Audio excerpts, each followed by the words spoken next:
Do you have all the symptoms of hypothyroid, but your doctor insists that your thyroid labs are normal? If you suffer from fatigue, weight gain, hair loss, or other signs of poor thyroid function, the secret may lie in cortisol, your chronic stress hormone. Keep watching to discover how cortisol causes thyroid problems and learn how you can assess and address this crucial hormone imbalance. Did you know that 60% of people with thyroid dysfunction don't even know they have it? Researchers estimate that 1 in 8 women will experience thyroid problems in their lifetime, specifically hypothyroid or low thyroid function, which can trigger symptoms like an increase in body fat, fatigue, anxiety and depression, hair loss, brain fog, constipation and bloating, temperature dysregulation, and a whole host of other seriously frustrating issues. You might be thinking, I totally have those symptoms, Dr. Kate, but my doctor tested my thyroid hormones and says everything's fine. Or perhaps you're on thyroid medication already, but it doesn't seem to be doing anything. If this sounds familiar, this video is for you, because there's a lot more to the thyroid story than meets the eye. First of all, most doctors don't perform comprehensive testing of all your thyroid markers. They just test TSH and call it good. The problem is that it can take up to a decade for TSH to rise outside of the normal range, even when underlying hypothyroid is happening. If you have any of these symptoms, you need better, more complete thyroid data. More on that in a minute. The second issue is that just because you have enough thyroid hormone being produced by your thyroid doesn't mean it's able to bind to thyroid receptors, which is the whole point of any hormone. If a hormone is inactive or not able to bind effectively to the receptors on your cells, the amount of hormone that's floating around in your blood doesn't matter because it can't communicate properly with your body. Spoiler alert, cortisol messes with thyroid signaling and regulation, and it even contributes to autoimmune thyroid disease. But before you can understand how all of this works, you need to understand the way your thyroid is supposed to function, because it involves a lot of moving parts. And just so you know, while we're just going to be hitting the high notes in this video, there's a whole lot more in my thyroid deep dive tutorial. You can access this in my exclusive library when you sign up for my YouTube membership. More on that at the end of the video. All right, so the story of the thyroid begins in the brain, specifically an area of the brain called the hypothalamus. Now, if you've checked out any of my videos on stress and cortisol, you might recognize the hypothalamus as the H in the HPA axis, which is in charge of your body's stress response. Tuck that little nugget of info under your hat for a second because we'll be coming back to it later. When the hypothalamus receives a signal from your body that it needs to tweak your metabolism, it sends a hormone messenger called thyrotropin-releasing hormone, or TRH, to your pituitary gland. You might remember from high school biology class that the pituitary is known as the master gland because it makes so many different kinds of hormones that regulate all kinds of functions in your body. One of these pituitary hormones is called thyroid stimulating hormone, or TSH. As I mentioned a minute ago, TSH is the standard screening test for thyroid function in conventional medicine. Interestingly, it doesn't measure actual thyroid hormone production, but rather it measures an intermediary in the process of thyroid function. Here's a good way to think about it. TSH measures how hungry or needy your brain is for more thyroid activity. When your pituitary starts cranking out TSH, it tells your thyroid gland to start making thyroxine, or T4, as well as a little triiodothyronine, or T3. But we're not done yet. T4, which represents 90% of your thyroid gland output, is inactive. That means it can't interact with the cells of your body to regulate your metabolism until it's converted into the active form of thyroid hormone, T3. Only once T4 is turned into T3 can it bind to regulation sites called receptors on your cells and make that metabolic magic happen. About 90% of the thyroid hormone produced is T4, and the other 10% is T3. When the body needs more thyroid activity, or active T3, to bind to receptors and tell the cells what to do, T4 gets converted to T3. The hypothalamus is in charge of monitoring thyroid hormone levels and metabolic activity, and it will signal for more or less thyroid hormone to be secreted by the thyroid in response. And guess what can disrupt these functions? That's right, high cortisol. This happens in a few different ways. Chronically elevated cortisol levels can suppress the release of TSH from the pituitary gland, which can lead to lower production of thyroid hormone, even if your brain is signaling for more thyroid activity.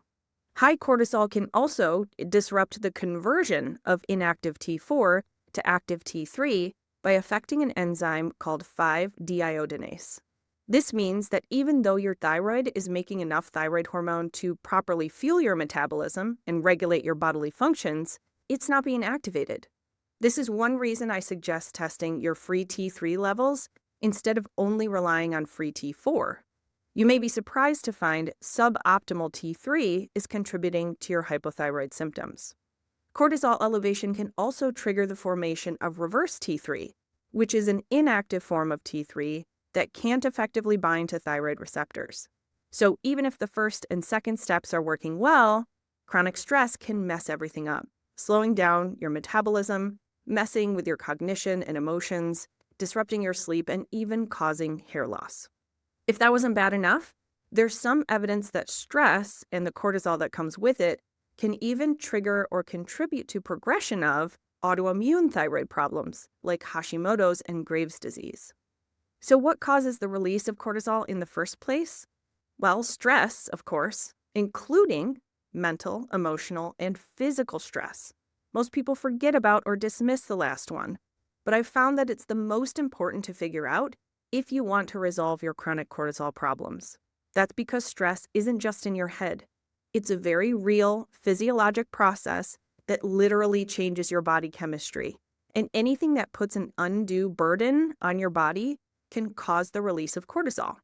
That might be a sedentary lifestyle, environmental toxins, a diet full of ultra-processed foods, not eating enough fiber from fruits and vegetables, or a chronic disease like diabetes, arthritis, IBS, or hormone imbalances.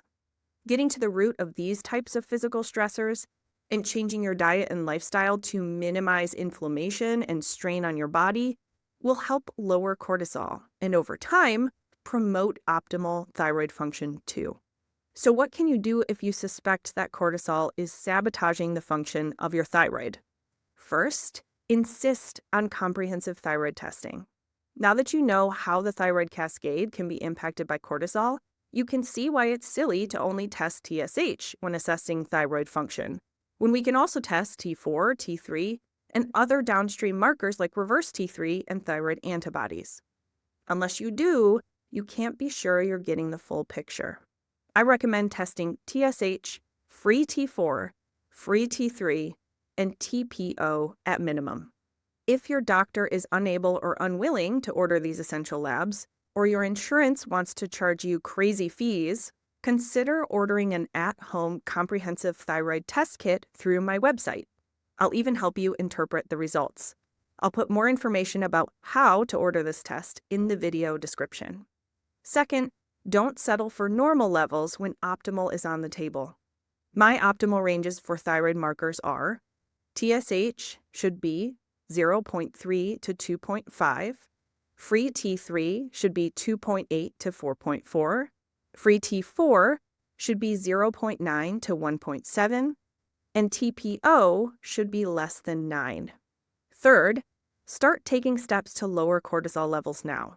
90% of all human diseases are triggered by or worsened by poor HPA axis or stress response system function. And oftentimes, relatively small shifts can make a huge difference when it comes to symptom relief. There are literally hundreds of evidence-based strategies to address high stress and cortisol, but a few of them have additional benefits for thyroid function. Reducing ultra-processed foods, especially highly processed grains and sugars, helps support healthy blood sugar, which is key to cortisol balance and also boosts metabolism. Replacing these junk foods with micronutrient-dense options like colorful fruits and vegetables, lean proteins, and healthy fats makes sure that you're getting enough zinc, selenium, iron, and B vitamins, which are all crucial for the conversion of T4 to T3, but also for promoting appropriate cortisol regulation. And they also help lower systemic inflammation, which is a huge trigger for elevated cortisol. Adaptogenic herbs, particularly ashwagandha, are super helpful for lowering cortisol as well as supporting production of thyroid hormones. My favorite ashwagandha product also contains holy basil and bacopa, which also decrease stress and balance mood and energy. I've included more information about this support, including details on suggested dosing and timing, in the free cortisol-lowering trio user guide. The download also has a link where you can order my favorites for a really nice discount via my Fullscript dispensary, so be sure to check that out at the end of the video. One of the main regulators of cortisol and the stress response system is a nerve called cranial nerve 10, or the vagus nerve. And toning or sensitizing the function of this crucial nerve can also help lower elevated cortisol. Some of my favorite strategies for supporting the vagus nerve are humming, gargling, singing, and chanting. I'm also pretty excited about the advances in at-home technology for vagus nerve stimulation, not only because of the positive impact on cortisol, but also because these devices help treat migraine headaches, soothe anxiety, support restful sleep, and even promote fat loss through the regulation of GLP-1. Word of warning, only a few of these devices have robust research to back them up. So I'll link to my vetted, recommended option in the video description so you can check it out. It's a great level up for cortisol management if you feel like you've already tried all the strategies and nothing seems to help. Like I mentioned, there are lots and lots more strategies for lowering cortisol in my free video library. And if you sign up for my YouTube membership, you'll have access to even more in the Stress Smarter mini workshop and the Thyroid Deep Dive tutorial. It's only $7.99 per month for access to all the in-depth videos in the exclusive library, and you can cancel anytime. Just sign in to your YouTube account and hit that join button on my video homepage or below this video to get started. Thanks so much for watching. Be sure to check out all of the resources linked in this video description. If you have trouble accessing anything, feel free to shoot me an email at info@drkateld.com. We'll do our best to point you in the right direction. If you found this information useful, I'd really appreciate it if you'd hit that thumbs up button, subscribe to my channel, or even send me a super thanks. Your support of my work means the world to me and helps other wellness seekers find the functional medicine guidance and resources they need. Thanks again, and we'll see you in the next video.